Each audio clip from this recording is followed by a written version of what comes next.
Welcome to Democracy Now!, democracynow.org, The War and Peace Report. I'm Amy Goodman.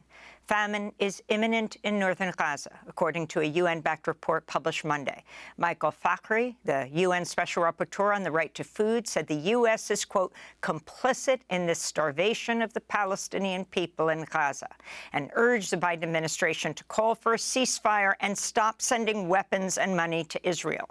UN Secretary General Antonio Guterres and UNRWA Chief Philippe Lazzarini also blasted what they called the man-made hunger crisis Monday. This is EU's top diplomat, Josep Borrell. This famine is not a natural disaster. It's not a flood. It's not an earthquake. It's entirely man-made. I'm coming from Washington, and I dare to say, well, yes, Israel is provoking famine. Borrell added, quote, before the war, Gaza was the greatest open-air prison. Today, it's the greatest open-air graveyard, he said. The European Union Monday approved sanctions against violent Israeli settlers in the occupied West Bank and against Hamas. The White House says President Biden told Benjamin Netanyahu Israel should not invade Rafah during a Monday phone call, as the Israeli prime minister reportedly agreed to send a team of Israeli officials to Washington to discuss an alternative approach. But the Palestinian Foreign Ministry says Israel has already begun its large-scale attack on Rafah without announcing it, as Israeli forces escalate their bombardment of the once so-called safe zone where some 1.5 million Palestinians have taken shelter. Earlier today, Israeli strikes killed at least 14 people in Rafah and injured dozens of others. We're in Ramadan. People have suhoor to prepare for the fast, but we're having suhoor over body remains, blood and martyrs. There's U.S. support, European support, and support of the whole world to Israel. They support them with weapons and planes, with continuing planes. They mock us and send 4 or 5 airdrops just to save face. Close to 32,000 Palestinians have been killed by Israel since October 7th, according to the latest official numbers. 74,000 others have been injured. The police general tasked with coordinating the entry of aid trucks into northern Gaza was killed by Israeli forces during their raid on the Al-Shifa hospital in Gaza City on Monday. Faik Mabhou recently helped secure the arrival of food aid for 2 nights in a row after weeks of Israeli blockade. Meanwhile, Al Jazeera journalist Ismail Al-Ghul, who was arrested and beaten during the Al-Shifa raid, was released after 12 hours of detention. While in Israeli custody, Al-Ghul said he and other journalists were forced to strip naked, lie on their stomachs for hours in the cold while blindfolded with their hands tied. In the occupied West Bank, Israeli forces arrested journalist Rula Hassanein and raided her home overnight. She has a 9-month-old baby she was forced to leave behind despite still breastfeeding. In related news, a 26-year-old Palestinian Bedouin detained in an Israeli prison died over the weekend amidst reports of rampant abuse and medical neglect in Israeli jails. Juma Abu Ghanima is at least the 13th person to die from mistreatment in an Israeli prison since October 7th.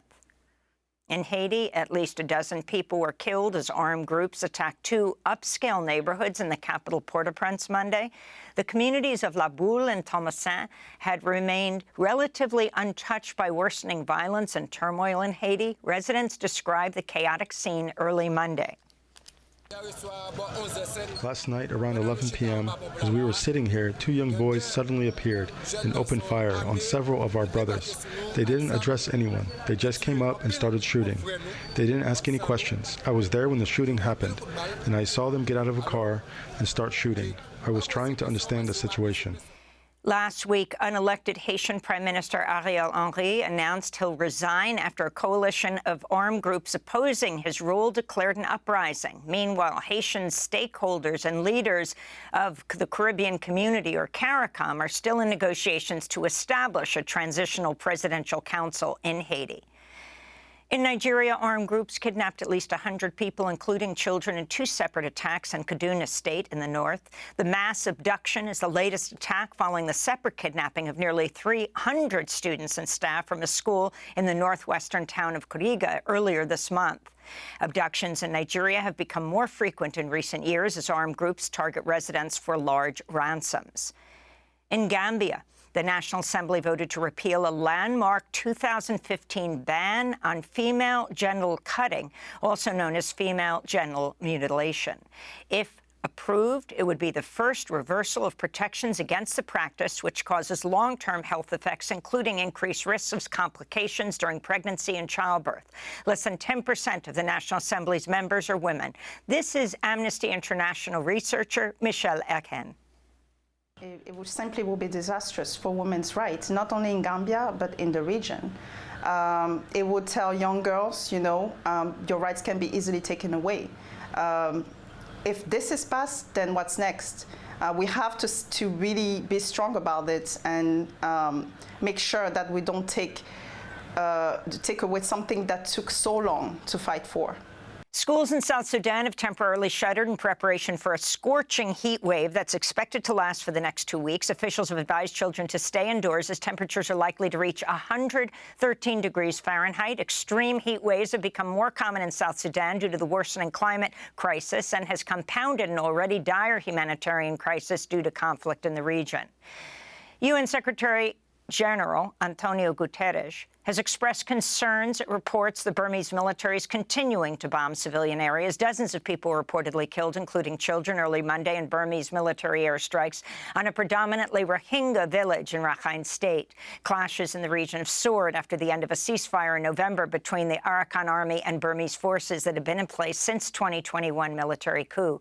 Guterres said, quote, "The expansion of conflict is driving displacement and exacerbating pre-existing vulnerabilities and discrimination."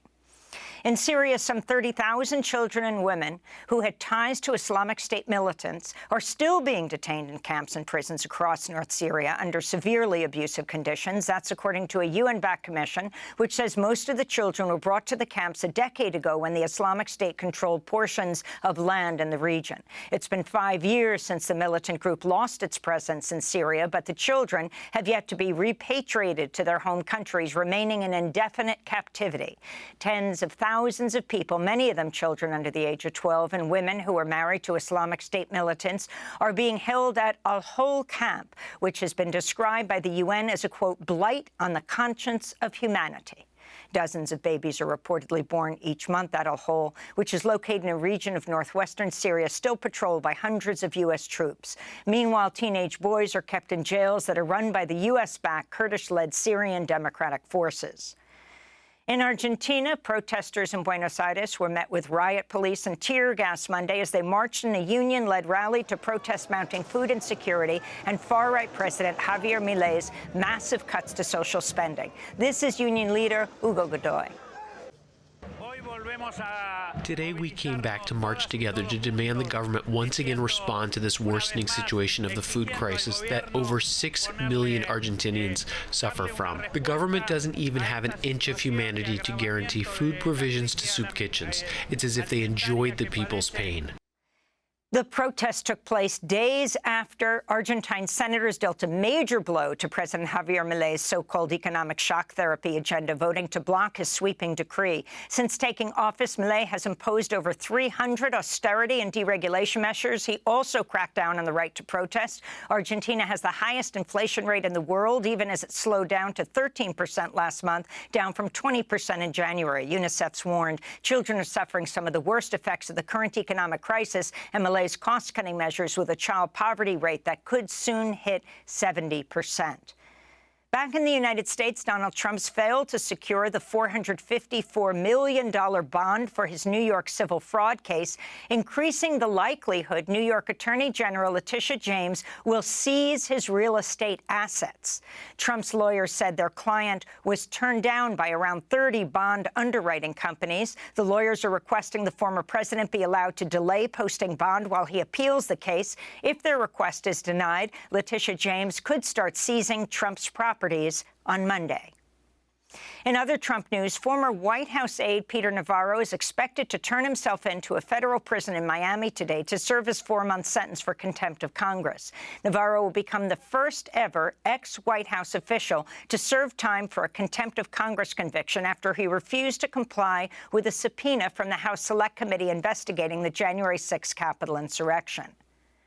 The U.S. Supreme Court Monday heard arguments in 2 First Amendment cases. The National Rifle Association's accusing a New York State official of threatening insurance companies in order to get them to cut ties with the NRA. In another case, conservative states and social media users allege the federal government overstepped when it put pressure on social media companies to moderate misinformation around COVID-19 and the 2020 election.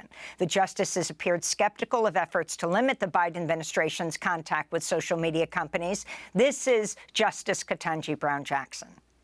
So I guess some might say that the government actually has a duty to take steps to protect the citizens of this country, and you seem to be suggesting that that duty cannot manifest itself in the government encouraging or even pressuring platforms to take down harmful information. So can you help me? Because I'm really worried about that, because you've got the First Amendment operating in an environment of threatening circumstances from the government's perspective, and you're saying that the government can't interact with the source of those problems. And the Environmental Protection Agency announced a total ban on asbestos. The carcinogen had been largely prohibited in previous environmental orders, but chrysotile asbestos had been permitted until this latest ban and is used in a range of products, including brake linings, gaskets, and in chlorine bleach and sodium hydroxide production. It's been found to cause lung cancer, mesothelioma, and other cancers, and is linked to over 40,000 U.S. deaths each year. And those are some of the headlines. This is Democracy Now!, democracynow.org, The War and Peace Report. I'm Amy Goodman.